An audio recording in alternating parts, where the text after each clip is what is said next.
Hello दोस्तों, नमस्कार। मैं सूर्यकांत वर्मा स्वागत करता हूं आपका अपने YouTube channel future classes academy में। तो आज हम आ चुके हैं कक्षा 9 का भौतिक चैप्टर 3 लेकर के गुरुत्वाकर्षण, जो कि ग्रेविटेशनल है। इसका हम पार्ट 1 आज बात करेंगे।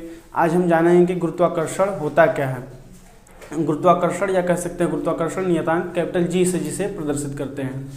तो जैसा कि हम पीछे गति के बारे में पढ़े हैं, बल पढ़े हैं, गति के नियम पढ़े हैं। उसके बाद हमारा तीसरा अध्याय होता है गुरुत्वाकर्षण तथा गुरुत्वाकर्षण नियतांक। गुरुत्वाकर्षण नियतांक सदैव दो पिंडों के बीच लगता है, यानी पूरे ब्रह्मांड में कहीं पर भी किसी वस्तु, कोई दो वस्तु हैं, उन दो वस्तुओं यानी दो पिंडों के बीच में सदैव एक बल कार्य करता है, जिसे कहते हैं गुरुत्वाकर्षण बल या गुरुत्वाकर्षण नियतांक। ठीक है, आज हम उसके बारे में थोड़ा चर्चा करेंगे। तो पहले हम अपना हेडिंग बना लेंगे गुरुत्वाकर्षण। गुरुत्वाकर्षण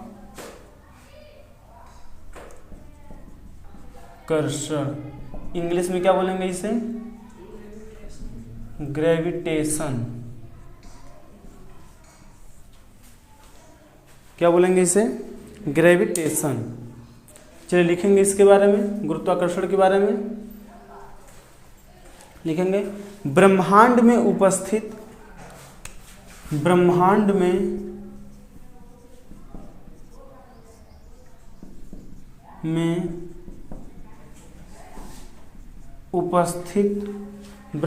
में उपस्थित प्रत्येक पिंड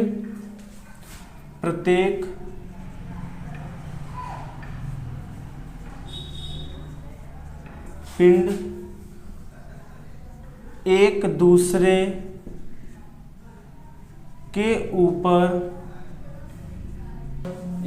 के ऊपर बल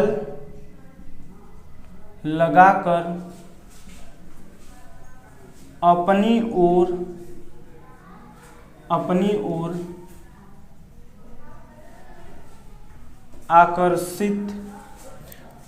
ओर आकर्षित करते हैं। बल लगाकर एक दूसरे को अपनी ओर आकर्षित करते हैं। तो यह जब आकर्षित होते हैं तो इनके बीच कोई न कोई बल कार्य करेगा। तो लिखेंगे ये जब आकर्षित होते हैं तो लिखेंगे इनके बीच या पिंडों के बीच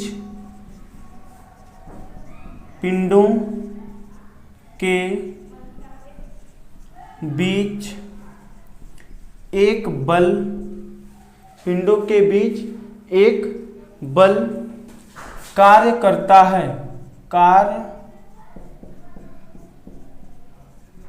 है जिसे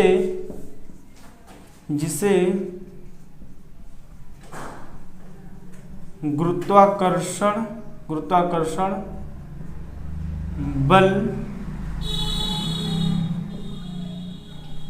कहते हैं। ब्रह्मांड में उपस्थित प्रत्येक पिंड एक दूसरे के ऊपर बल लगाकर अपनी ओर आकर्षित करते हैं और पिंडों के बीच एक बल कार्य करता है, जिसे गुरुत्वाकर्षण बल कहते हैं। ठीक है ना।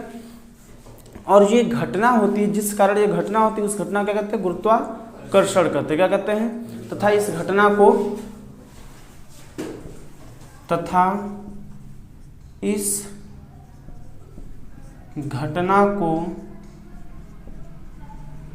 गुरुत्वाकर्षण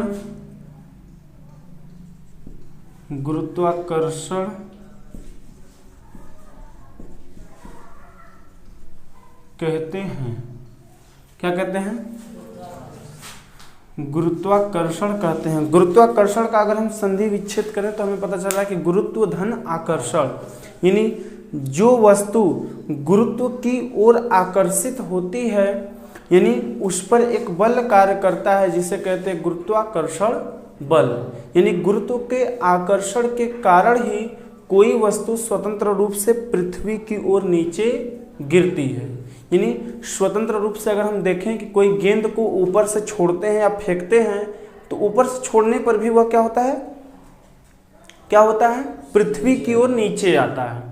ठीक, यदि पृथ्वी के आंतरिक वायुमंडल से कोई वस्तु को छोड़ते तो वह सदैव पृथ्वी के गुरुत्व यानी केंद्र की ओर ही आता है। जो हम धरातल पर रहते हैं क्या होता है? पृथ्वी का केंद्र होता है, तल होता है। ठीक है, तो लिख लेंगे ये।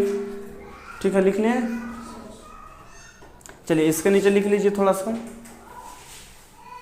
ये जो बोले हैं वो लिख लीजिए। गुरुत्व, या लिखेंगे गुरुत्वाकर्षण, गुरुत्वाकर्षण के कारण ही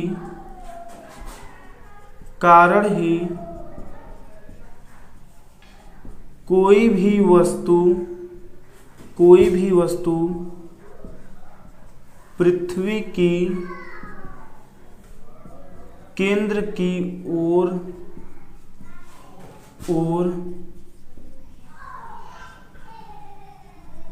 गिरती है।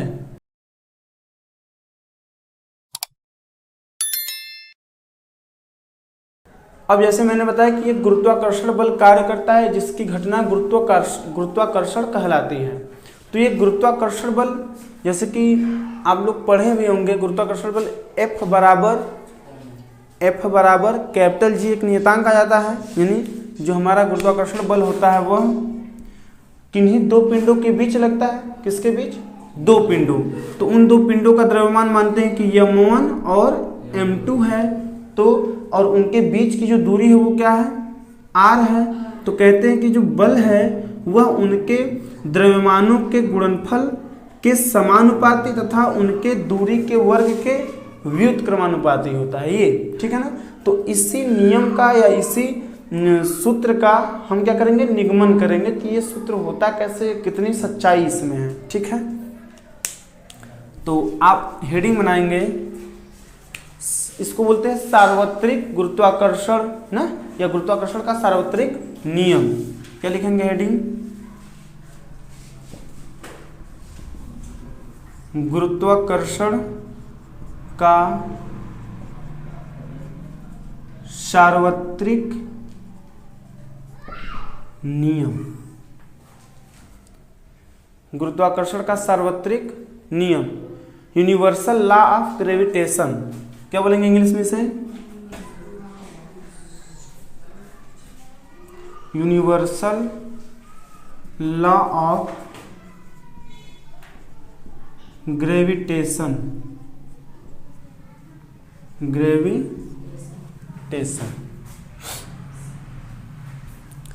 देखिए इसका परिभाषा क्या हो जाता है कि ब्रह्मांड में, पूरे ब्रह्मांड में उपस्थित कोई भी दो पिंड है, ठीक है ना।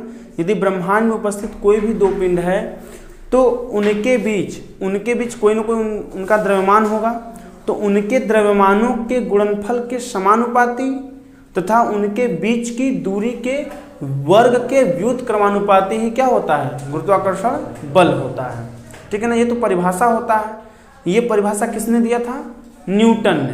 यानी न्यूटन के अनुसार ये परिभाषा कहते हैं कि जो ब्रह्मांड में, उन्होंने बताया कि ब्रह्मांड में कोई भी वस्तु हो वह सदैव एक दूसरे को अपनी ओर आकर्षित करते हैं। क्या करते हैं? अपनी ओर आकर्षित करते हैं। और वो आकर्षित करने का गुण कहाँ से आता है? गुरुत्वाकर्षण बल से आता है। यानी उनके अंदर गुरुत्वाकर्षण बल मौजूद है। और मैंने आपको पिछले चैप्टर में बताया भी है कि गुरुत्वाकर्षण बल जो होता है क्या है? सबसे दुर्बलतम बल है। क्या है? दुर्बलतम बल है, ठीक है ना। क्या है? सबसे कमजोर यानी दुर्बल बल है। लेकिन फिर भी यह क्या है? इनके बीच यानी दो वस्तुओं के बीच की दूरी पर डिपेंड करता है, न कि इनके द्रव्यमान पर, ठीक है ना। इनके बीच की दूरी जितनी अधिक हो उतना ही बल ये कम कार्य करेंगे, उतना ही कम बल लगाएंगे। और जितनी दूरी कम होगी उतना ही बल ज़्यादा लगाएंगे या अधिक लगाएंगे, ठीक है। तो इसको हम लिखते हैं, पहले लिख लेते हैं परिभाषा इनका। लिखेगा न्यूटन के अनुसार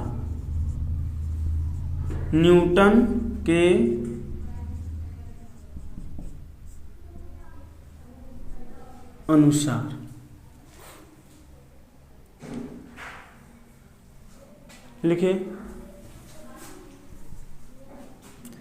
किन्हीं दो पिंडों के द्रव्यमानों के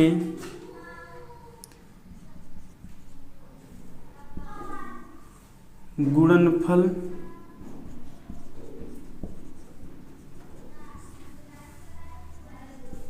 के समानुपाती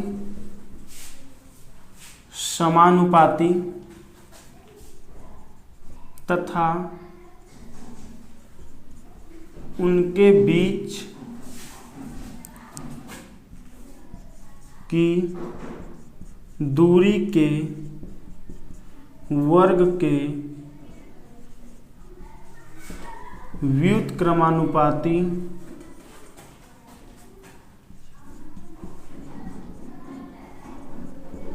होता है। यानी जो गुरुत्वाकर्षण बल होता है वह किन्हीं दो पिंडों के द्रव्यमानों के गुणनफल के समानुपाती तथा उनके बीच की दूरी के वर्ग के व्युत्क्रमानुपाती होता है। ये न्यूटन ने अपना स्टेटमेंट यानी यह कथन दे रखा है। ठीक है, अब थोड़ा सा अब हम अपने हिसाब से मान करके उसका क्या करते हैं, निगमन करते हैं। ठीक है, इसे मिटा करके फिर से करते हैं। हेडिंग सभी लोगों ने लिख लिया होगा।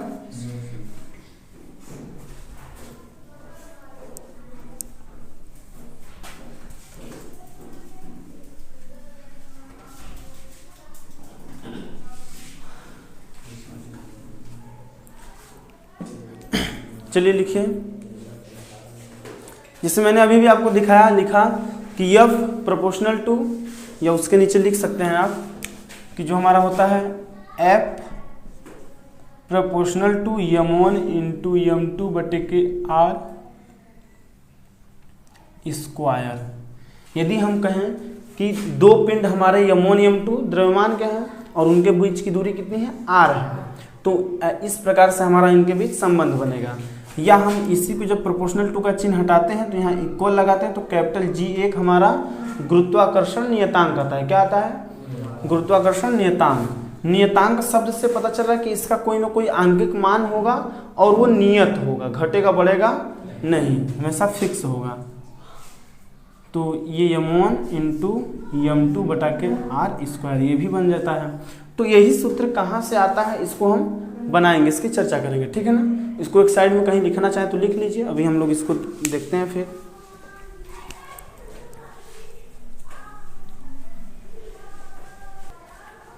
लिखिए, ब्रह्मांड में फिर से लिखेगा बार, ब्रह्मांड में किन्हीं दो पिंडों के बीच, ब्रह्मांड में किन्हीं दो पिंडों के बीच, ब्रह्मांड में किन्हीं दो पिंडों के बीच कार्य करने वाला आकर्षण बल, कार्य करने वाला आकर्षण बल, कार्य करने वाला आकर्षण बल पिंडों के द्रव्यमानों के, पिंडों के द्रव्यमानों के गुणनफल के समानुपाती, पिंडों के द्रव्यमानों के गुणनफल के समानुपाती तथा उनके बीच की दूरी के, तथा उनके बीच की दूरी के वर्ग के व्युत्क्रमानुपाती होता है, व्युत्क्रमानुपाती होता है। ठीक है, ये मैंने अभी जस्ट लिखाया था आपको। अब देखिए, जैसे कि अगर हम एक फिगर पहले बना लेते हैं। अब यहाँ पर कोई हमारा m1 पिंड है और यहाँ पर कोई हमारा m2 पिंड है, और इनके बीच की दूरी को हम मान लेते हैं कि स्मॉल r है। क्या मान लेते हैं, स्मॉल r है। तो ये जो पहला वाला पिंड है हमारा m1 द्रव्यमान का, यह क्या करेगा, m2 वाले पे बल लगाएगा, m2 वाले पे बल आरोपित करेगा, और जो m2 द्रव्यमान है वह क्या करेगा, m1 वाले पे बल आरोपित करेगा। तो इन दोनों के बल की दिशा विपरीत होगी। मान लेते हैं कि F बल लगा रहे हैं दोनों एक दूसरे पे, कौन सा बल, F बल लगा रहे हैं। ठीक है ना, अब दोनों का जो बल लग रहा है वो एक समान ही होगा, बराबर होगा, लेकिन इनकी दिशा बस विपरीत होगी। एक अगर इस साइड में लगा रहा है, दूसरा इस साइड में बल लगा रहा है, उसके विपरीत, पहले वाले की अपेक्षा दूसरा वाला विपरीत है। ठीक है, हाँ। तो अब यहाँ पे लिखेंगे माना, माना शब्द लिख करके, माना कोई दो पिंड माना कोई दो पिंड के द्रव्यमान माना लिख देते हैं कोई दो पिंड के द्रव्यमान क्रमशः M1 व M2 हैं तथा उनके बीच की दूरी स्मॉल r है। उनके बीच की दूरी स्मॉल r है।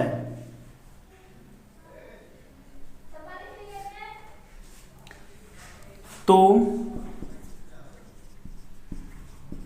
उनके बीच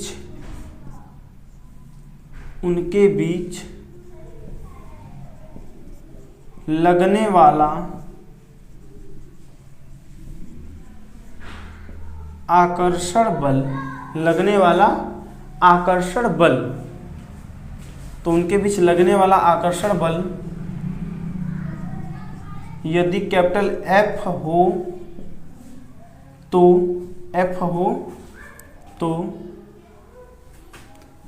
F अनुक्रमानुपात या समानुपात बोलते हैं इसको M1 into M2 equation first बना लिए तथा दूरी के वर्ग के व्युत्क्रमानुपात बोला है।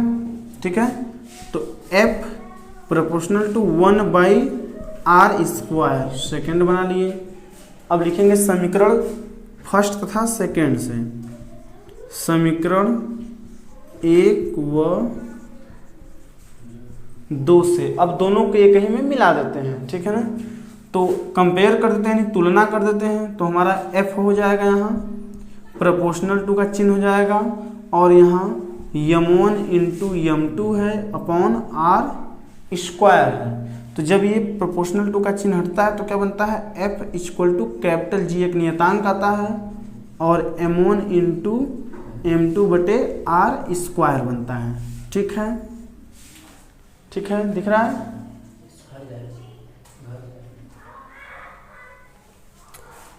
F proportional to M1 into M2 बटे r²। F बराबर capital G into M1 into M2 बटे r²। ठीक है, अब हमें कैपिटल G बराबर ज्ञात करना है तो हम क्या कर लें, कैपिटल G को यहीं पे छोड़ दें और बाकी राशि को इधर पक्षांतर कर देते हैं। ठीक है, तो क्या लिखेंगे हम, capital G equal to F इधर पहले से मौजूद था, F को लिख लेंगे इंटू अब M1 इंटू M2 अपान r² को जब इधर लाएंगे तो ये क्या होगा, व्युत्क्रम हो जाएगा, r² ऊपर और M1 इंटू M2 नीचे बन जाएगा। कोई दिक्कत यहाँ तक? लिख लीजिए इसे अच्छे ढंग से।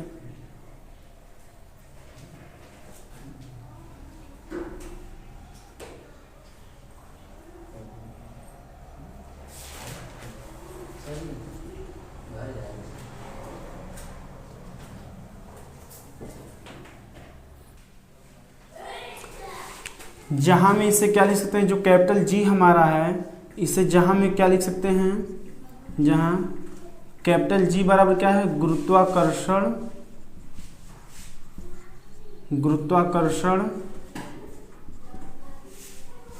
नियतांक है। क्या है, गुरुत्वाकर्षण नियतांक है। इसका आंकिक मान आपको पता है किसी को 6.67 गुणित 10⁻⁻11 न्यूटन इंटू मीटर स्क्वायर प्रति किग्रा² होता है। ठीक है, जो कैपिटल G का आंकिक मान है ये भी क्या आता है, कांस्टेंट। गुरुत्वाकर्षण नियतांक को इंग्लिश में क्या बोलेंगे, ग्रेविटेशनल कांस्टेंट बोलेंगे। ठीक है, ग्रेविटेशनल कांस्टेंट बोलेंगे। कांस्टेंट मीन्स होता है नियत या नियतांक। तो ये जो आंकिक मान है, अब कहीं पर भी अगर आंकिक प्रश्न आपको आ गया तो कैपिटल G का वैल्यू क्या भरेंगे, 6.67 गुणा 10⁻⁻11 न्यूटन इंटू मीटर स्क्वायर प्रति किग्रा²। ठीक है, अच्छा यहाँ पर थोड़ा सा नोट में भी लिखिएगा, नोट में लिख लीजिएगा कि जो कैपिटल G का मान है वह किन किन परिस्थितियों पर, प्रकृति पर निर्भर करता है।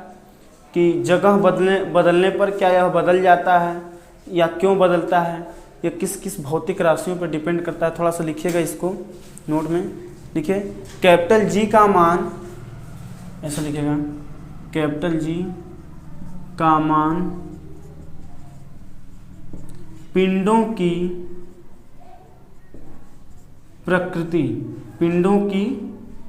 प्रकृति कामा उनके द्रव्यमान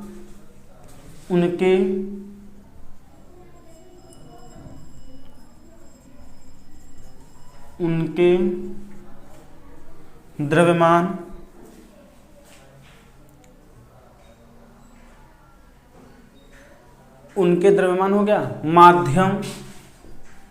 माध्यम उनके बीच की दूरी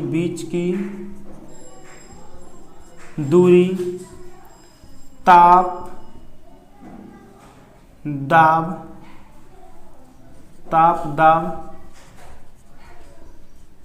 इत्यादि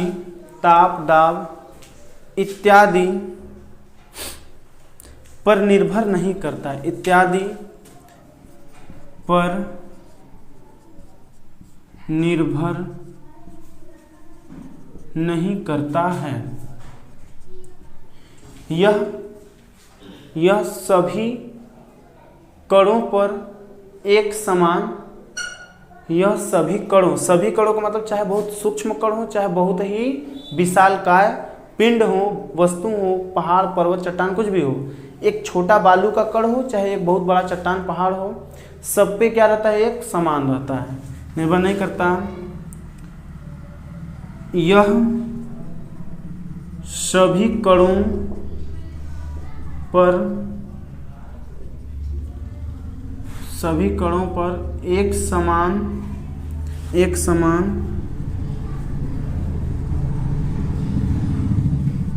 कार्य करते हैं, एक समान कार्य करते हैं। इसलिए लिख लीजिएगा,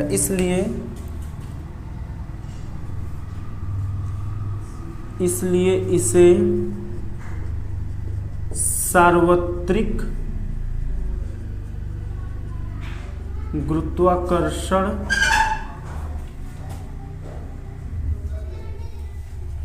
बल कहते हैं।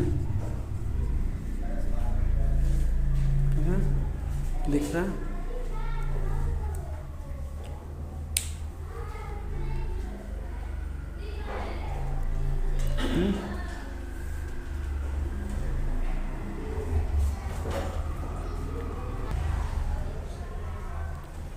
देखिए यहाँ पे मैंने जो दिखाया कि कैपिटल जी का मान 6.67 × 10⁻11 न्यूटन इंटू मीटर स्क्वायर प्रति किग्रा स्क्वायर है। तो ये आंकिक मान कहाँ से आया है ये भी थोड़ा समझ लेते हैं। जैसे मैंने कह दिया कि M1 और M2 दो द्रव्यमान हैं, ये दोनों क्या हैं, 1-1 किग्रा के हैं। कितने क्या हैं, 1 किग्रा ये भी हैं 1 kg, और ये भी कितने हैं, 1 kg हैं। ठीक है, और इन दोनों के बीच की दूरी कितनी है, r बराबर 1 मीटर है। कितनी है, 1 मीटर है। तो इनके बीच लगने वाला जो बल होगा या बल का जो मान होगा, कैपिटल जी जो नियतांक आएगा हमारा गुरुत्वाकर्षण नियतांक, इनका मान 6.67 × 10⁻11 न्यूटन इंटू मीटर स्क्वायर प्रति किग्रा स्क्वायर होगा। ठीक है, यानी कि कोई 1-1 किलोग्राम की दो वस्तुएं हैं, 1-1 किग्रा की क्या है, दो वस्तुएं हैं, तथा उनके बीच की, उनके मध्य की दूरी कितनी है, 1 मीटर है। एक मानक मीटर जो बोलते हैं 1 मीटर है। तो उनके बीच 6.67 × 10⁻11 न्यूटन का बल कार्य करता है। कितना बल कार्य करता है, इतना न्यूटन का बल कार्य करता है। ठीक है, अब ये इतना न्यूटन का बल कार्य कर रहा है और उसी में इनके दोनों बीच की दूरी का स्क्वायर है तो मीटर स्क्वायर हो गया, और दोनों किग्रा हैं द्रव्यमान तो किग्रा स्क्वायर हो गया। ठीक है ना, इसी कारण से इसको याद रखते हैं। यानी जो बल कार्य करेगा उस बल का ही मान, यानी ये पूरा किसका वैल्यू है, F का वैल्यू है। ठीक है, किसका वैल्यू है, F का। जो हमारा F कार्य कर रहा है 6.67 × 10⁻11 न्यूटन। ये इतना बल कार्य करेगा कब? जब एक एक किग्रा के दो पिंड होंगे और उनके बीच की दूरी 1 मीटर होगी तब। बात समझ में आ गया? ठीक, चलिए अब एग्जाम्पल सवाल हम देख लेते हैं। ठीक है, मिटा दें इसे। एक एग्जाम्पल क्वेश्चन देख लेते हैं, बहुत अच्छे से समझ में आ जाएगा।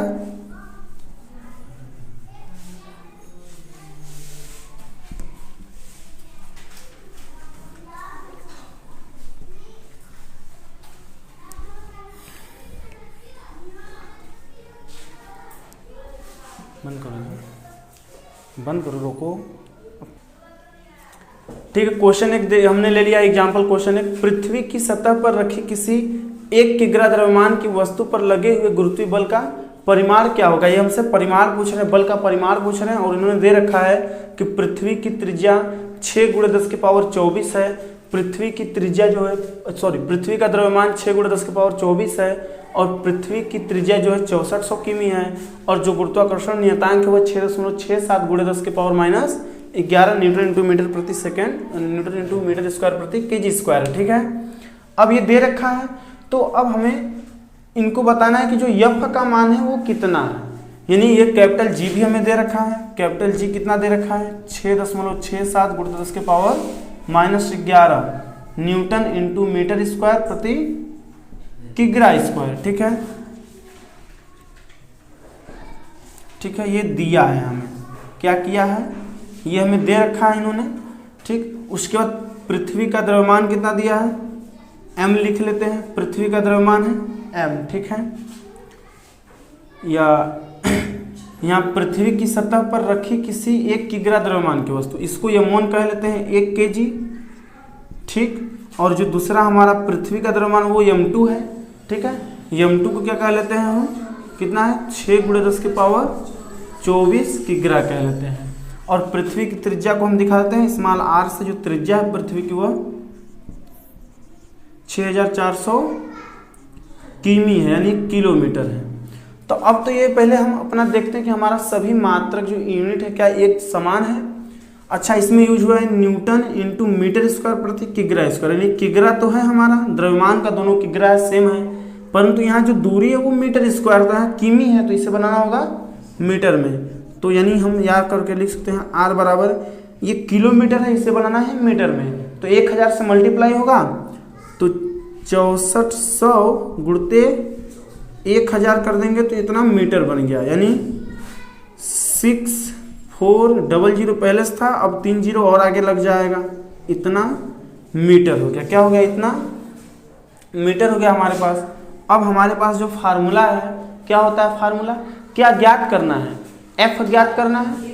तो f ज्ञात करना है तो डायरेक्टली हम f बराबर फार्मूला लिखते हैं capital G into m1 into m2 बटे r स्क्वायर। ये हमारा फार्मूला था, अभी प्राप्त किए थे हम लोग। तो f हम ज्ञात कर लेते हैं। कैपिटल G का मान 6.67 इंटू 10⁻11 ये दे रखा है, इंटू m1 मान लीजिए 1 किग्रा दे रखा है, इंटू m2 मान लीजिए 6 इंटू 10⁻24 किग्रा दे रखा है। ठीक है, ये दोनों किग्रा में ही दे रखे हैं। ठीक है, और अपान में r स्क्वायर है, यानी 64 के आगे 50 था, ये स्क्वायर 2 बार लिख सकते हैं 50। देखिए यहाँ पे 64 के आगे 5 0 है ना, यहाँ भी 64 के आगे 5 0, यहाँ भी 5 0 होना चाहिए। अब देखिए, अब इसको ध्यान से देखते हैं। 6.67 × 10⁻11 है, और यहाँ ऊपर गुणा में सब है, गुणते 6 कम 6 गुणते 10⁻24 क्या है? 10⁻24। तो 24 में से यहाँ 24 प्लस में है, यहाँ 11 माइनस में, तो 24 में से 11 घटेगा हमारा जरूर। अच्छा ठीक है, इसे ऐसे लिखते हैं आप। अब ये 64 गुणते 64 2 बार लिखते हैं, ठीक है ना। और यहाँ से 5 0 और यहाँ से 5 0 क्या बन जाएगा? 10⁻10, ठीक है ना। अब 5 0 का 10⁻5 घात और यहाँ भी 5 0 का 10⁻5 घात, तो 10⁻10 बन गया हमारा। तो ये ऊपर जाएगा तो ये भी माइनस बन जाएगा, तो -11 -10 -21 हो गए। अब -21 क्या करेंगे हम? 6.67 गुणते 6 और गुणते यहाँ पे देखिए 24 में से क्या करेंगे? ये ऊपर ले जाकर के घटा देंगे, तो कितना बचेगा?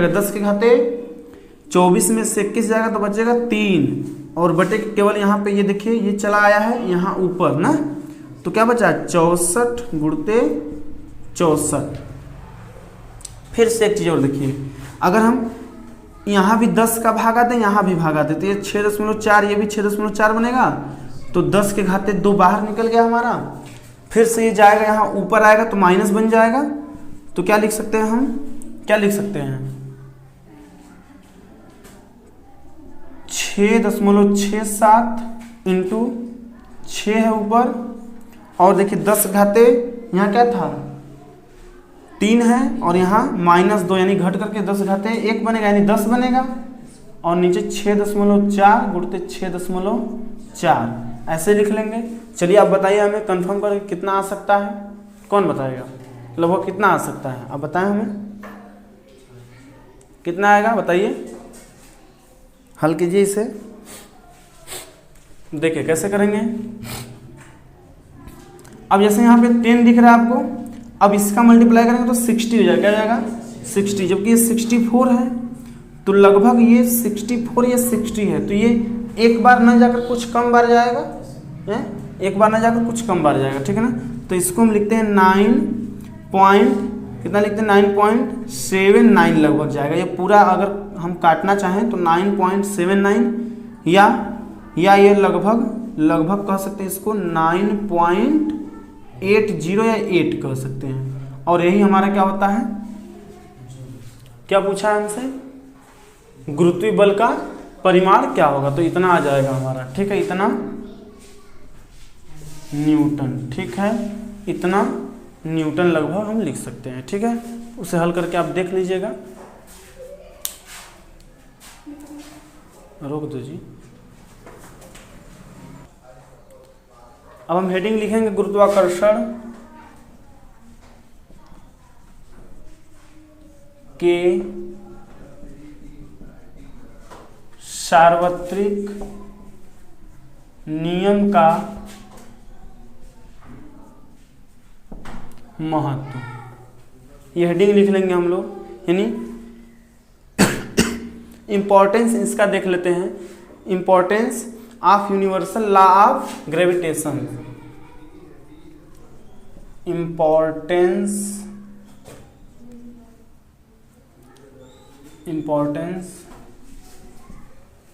लॉ ऑफ यूनिवर्सल ना, क्या बोले हैं, importance of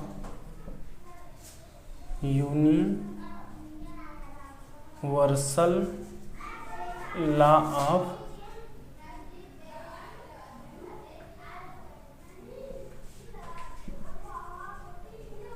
gravitation, importance of universal law of gravitation, ठीक है। इसमें नंबरिंग करके हम लोग लिखेंगे फटाफट, नीचे मिटाएं जी,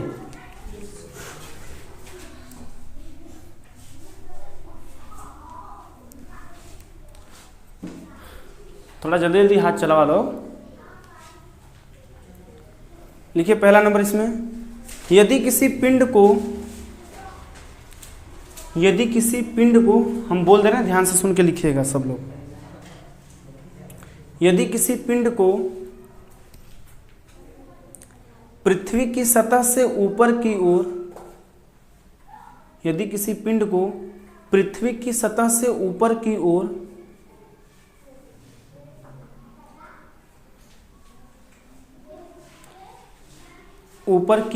फेंका जाए तो,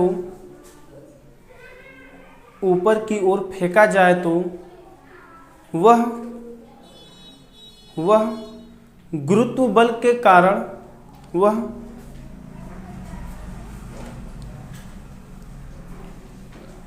गुरुत्व बल के कारण पृथ्वी पर वापस लौट आती हैं, पृथ्वी पर वापस लौट आती है। किस बल के कारण भैया, गुरुत्व बल के कारण पृथ्वी पर वापस लौट आती है, ठीक है। सेकंड नंबर बनाइएगा, सेकंड नंबर लिखेंगे, सेकंड नंबर लिखेगा। अच्छा, हम लोग देखते हैं जो हमारे चारों तरफ वायुमंडल यानी हमारा वायु है, हालांकि वायु तो दिखाई नहीं देता लेकिन हम महसूस करते हैं, तो ये हमारे गुरुत्वाकर्षण बल के कारण ही है। अगर पृथ्वी का अपना खुद का गुरुत्वाकर्षण बल नहीं रहेगा तो ये वायुमंडल यहाँ से चला जाएगा, फिर यहाँ पे जीवन असंभव हो जाएगा। ठीक है, तो लिखेगा गुरुत्व बल के कारण ही, सेकंड नंबर में, गुरुत्व बल के कारण ही पृथ्वी पर वायुमंडल विद्यमान है। गुरुत्व बल के कारण ही पृथ्वी पर वायुमंडल विद्यमान है। पृथ्वी पर वायुमंडल विद्यमान है। थर्ड नंबर है, थर्ड नंबर लिखेंगे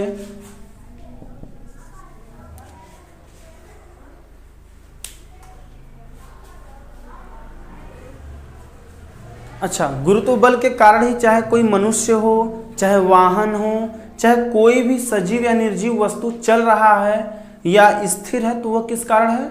गुरुत्व बल के कारण ही संभव है। ठीक है, तो लिखेगा गुरुत्व बल के कारण ही पृथ्वी पर मनुष्यों एवं वाहनों का चलना संभव है। गुरुत्व बल के कारण ही पृथ्वी पर मनुष्यों एवं वाहनों का चलना संभव है। गुरुत्व बल के कारण ही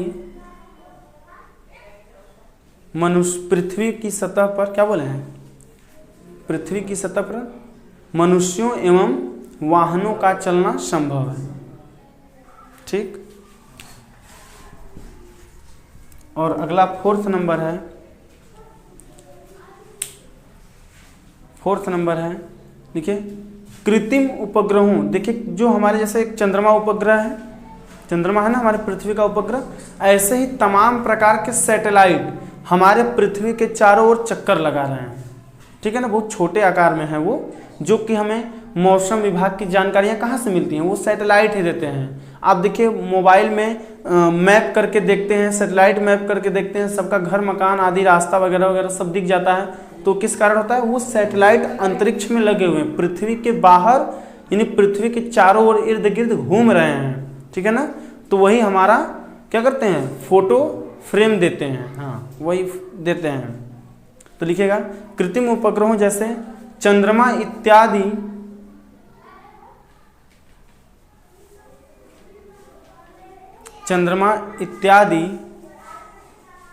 को पृथ्वी के चारों ओर, चंद्रमा इत्यादि को पृथ्वी के चारों ओर वृत्ताकार कक्षा में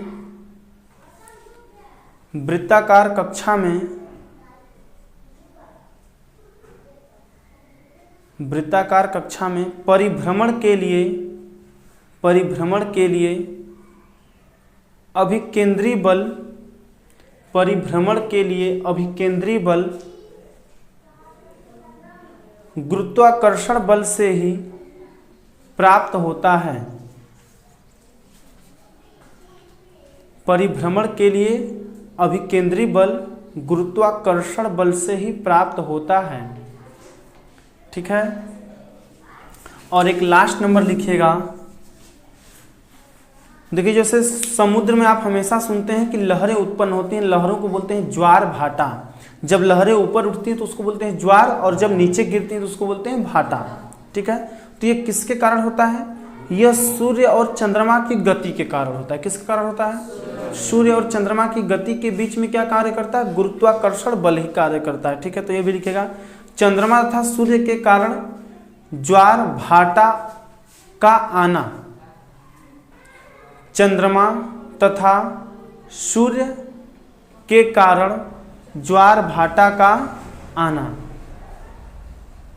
ज्वार भाटा का आना।